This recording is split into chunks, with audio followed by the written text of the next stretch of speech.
我的暴风枪坏了！嗨，大家好，我是国际说底家啦。各位，我要跟你们说一个悲惨的故事。我10月10号买了一个暴风枪，现在才10月26号。10月26号，我的暴风枪坏了。它原本是按一下，这里会有灯号指示，结果现在变成没有灯号指示，我怎么按都不行。然后连按2下是启动，最低启动，像那种小风你按中强。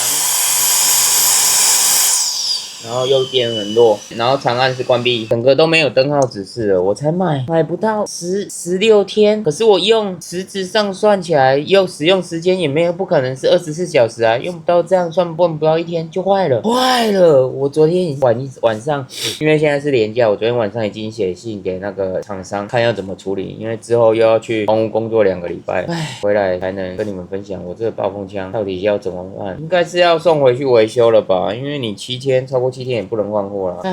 真的是哦，这样就坏了，没有指示灯，我不能公布是哪一家，怕被厂商封杀。就想说这个录影可以啊，录影好用，录影应该是不错用啊，录影可以用哦，很强的，它只是指示灯坏了。